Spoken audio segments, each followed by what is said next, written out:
குரு பிரம்மா குரு விஷ்ணு குரு மகேஸ்வரா குரு சாட்சாத் பரபிரம்மம் தஸ்மை ஸ்ரீ குருவே நமஹ. கடவுள் அருள் டிவி நேயர்களுக்கு இனிய வணக்கங்கள். வணக்கம் நண்பர்களே. ஜூலை மாத பலன் அதுல கோச்சாரங்களை முதல்ல பார்ப்போம். கிரகங்கள் எங்கெல்லாம் இருக்கு. செவ்வாய் ரிஷபராசியில் உட்கார்ந்திருப்பார். சூரியன் மிதுன ராசியில் இருப்பார். குரு உச்சம் பெற்று கடகராசியில் சுக்கிரனுடன் இருப்பார். புதன் நமக்கு வக்கரகதியில இருப்பார். கேது சிம்மராசியில, ராகு கும்பராசியில, மீனராசியில சனி, சந்திர பகவான் இந்த மாதத்தை தொடங்கி வைப்பார் அவிட்ட நட்சத்திரத்தில். ஸோ இந்த ஸ்டேஜில் மகர ராசிக்குள்ளார அவருடைய தன்மை அப்படி ஆரம்பிக்கும். ரேவதி நட்சத்திரத்து வழி அப்படி முடியும் கம்ப்ளீட்டாக. ஸோ ரேவதியிலேருந்து திருவோணம் அவிட்டம் அப்படிங்கிற ஒரு நல்ல ஒரு ஃப்ளா அப்படிங்கிற இருக்கும். அந்த ஃப்ளோ நல்லா ஃப்ளா இல்லாமல் நல்லா பார்த்துக்கணும். இந்த மாதத்தில் முக்கியமாக 6ஆம் தேதி அன்னைக்கு புத அஷ்டமின்னு வரும். இந்த குழந்தைகள் பாக்கியம் வேணும், மனதிலே கவலைகள், நிறைய லேண்டு பிரச்சனைகள், இதுக்கு எல்லாத்துக்கும் தீர்வு இந்த புதாஷ்டமி.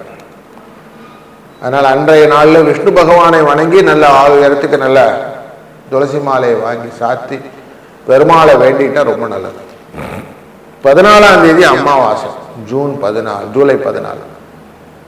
அந்த சர்வ அமாவாசையின் போது நம்ம அமாவாசை திதி தர்ப்பணங்கள்லாம் செய்துவிட்டு நண்பகல் வேலையிலே கொஞ்சம் தான தர்மம் செய்வதனால புண்ணியங்கள் உண்டு. 17ஆம் தேதி ஆடி பண்டிகை.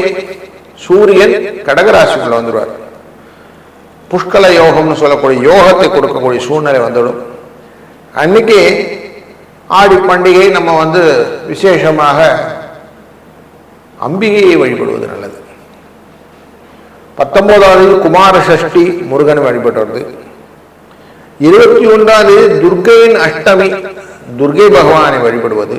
22ஆம் தேதி கருட ஜெயந்தி. இந்த பிள்ளி சூன்யம் அப்படின்லாம் இருக்கு இல்லையா, அது எல்லாத்தையும் விலகணும்னா இந்த கருட ஜெயந்தி ரொம்ப முக்கியம். 29ஆம் தேதி குரு பௌர்ணிமா. அன்னைக்கு குருவை வணங்கி நாம செய்யக்கூடிய காரியங்கள் வெற்றியை தரும்னு இருக்கு. இப்படி பூராட நட்சத்திரத்திலிருந்து பயணம் செய்து அவிட்ட நட்சத்திரம் வரைக்கும் வரக்கூடிய இந்த கம்ப்ளீட் சைக்கிள் அப்படின்னு சொல்லுவோம். அப்படி கம்ப்ளீட் சைக்கிளை சந்திர பகவான் செய்யக்கூடிய இந்த மாதத்தில் பல நன்மைகளும் உண்டு. புத பகவான் வக்கரகதியிலே இருப்பார்.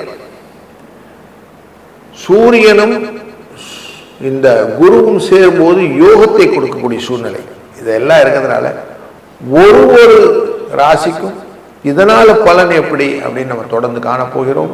வாருங்கள். வணக்கம் கன்னிராசி நண்பர்களே. உங்க ராசியினுடைய நாதனான புதன் பகவான் இந்த மாதத்தின் பெரும்பகுதி வக்கரகதியிலே இருக்க போகிறார். சூரியனுடன் சேர்ந்து அமருவார், குருவுடன் சேர்ந்து அமருவார் என்ற சூழ்நிலைகள் இருப்பதனாலே,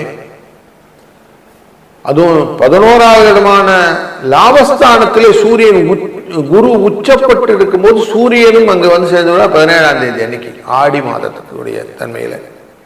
அப்படி இவர்கள் 2 பேரும் யோகம், புட்கல யோகமானது உங்களுக்கு டெஃபினட்டா நல்ல ஒரு வளர்ச்சியை கொடுக்க போகிறது. 17ஆம் தேதி எதிர்பாராதது எதிர்பாருங்கள் அப்படிங்கிற வார்த்தையை போட்டுக்கலாம்.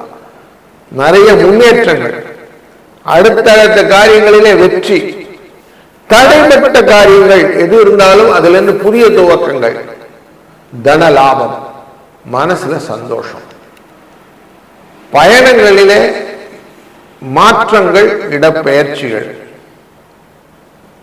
ஆடை ஆபரண சேர்க்கக்கூடிய சுப செலவுகள், அப்ப நிறைய கல்யாண விஷயங்கள், குடும்பத்திலே நல்ல சுகமான புதிய நிகழ்வுகள், ஒருத்தருக்கு ஒருத்தர் புரிந்து கொண்டு செய்யக்கூடிய காரியங்கள், இதெல்லாம் நிறைய நடக்கும். 5ஆம் இடம் அப்படிங்கிற மகர ராசியை குருவின் பார்வையும் சூரியனின் பார்வையும் சேர்ந்து பயணம் செய்வதனாலே அதிகமான லாபத்தை நோக்கிய எண்ணங்கள் நிறைய வரும். புதிய வரவுகளுக்கான வாய்ப்புகள், அதுவே சில நேரத்தில் சிக்காவும் மாறிடும். அதனால் கொஞ்சம் ஜாக்கிரதையாக இருக்கணும். பேராசை பெருநஷ்டம் அப்படின்னு ஒரு வார்த்தையை மைண்டில் வச்சுக்கிடுங்க. ரொம்ப ஆசைப்படக்கூடாது. கொஞ்சம் அதன் லிமிட்டேஷன் மட்டும் கரெக்டாக மெயின்டைன் பண்ணிக்கிடுங்க.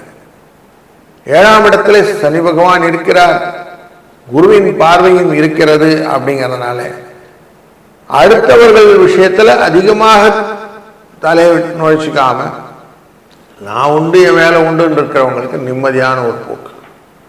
அப்படி இல்லைன்னா கொஞ்சம் சிக்கலும் உண்டு. பூர்வ புண்ணிய ஸ்தானத்திலே இந்த அஷ்டமத்துக்குரியவரான செவ்வாய் உட்கார்ந்திருக்கிறார். இந்த மாதம் முழுக்குமே அவர் தன் பார்வையை முயற்சி ஸ்தானத்தில் இருப்பார். அப்ப எதையுமே முயற்சியா தைரியமா பண்ணணும் அப்படிங்கிற எண்ணம் வரும். குழந்தைகள் மூலியமா நல்ல லாபங்கள் உண்டு. நிறைய இன்வெஸ்ட்மெண்ட் குழந்தைகளுக்காக எடுத்து வைக்கக்கூடிய சூழ்நிலைகள், அவர்களுடைய அடுத்தடுத்த கல்வி நிலை, வளர்ச்சி நிலை, இதுக்கு எல்லாத்துக்கும் அந்த ஃபண்டிங்கை கரெக்டாக பிளான் பண்ணக்கூடிய சூழ்நிலை, இதெல்லாம் இந்த மாதத்தில் நீங்கள் தைரியமாக எடுக்கலாம். சூரியனின் போக்கு அப்படிங்கிற போது இவர் உங்க ராசியினுடைய தொழில் ஸ்தானத்திலிருந்து 16ஆம் தேதி மூவார். அதனால தொழிலிலே இடமாற்றங்கள், சம்பள உயர்வுகள், வேலையே கிடைக்கல சார் அப்படின்னா வேலை கிடைப்பதற்கான வாய்ப்புகள் போன்ற நல்ல நிகழ்வுகளையும், கவர்மெண்ட் ரிலேட்டடான தந்தை வழியிலே சில சிக்கல்கள் இதெல்லாம் பார்த்துக்கிட்டு இருந்தீங்கன்னா அதுக்கெல்லாம் ஒரு தீர்வும் கிடைக்கும்.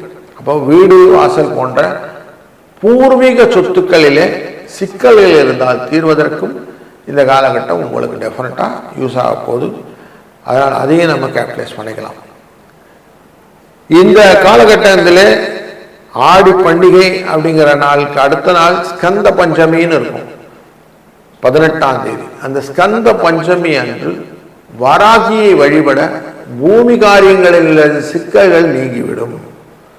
அதுபோல 19ஆம் தேதி குமார சஷ்டி அன்று நீங்க கடனை அடைப்பது, கனவு இல்லத்திற்கான விஷயத்துக்கு முருகனுக்கான தேன் அபிஷேகம் செய்வது, இது ரெண்டும் பரிகாரமா செய்ய அதுவே உங்களுக்கு வளர்ச்சியை கொடுக்கும். அன்னைக்கு ஆதித்ய ஹஸ்தம்னு உண்டு, அன்னைக்கு ஞாயிற்றுக்கிழமை.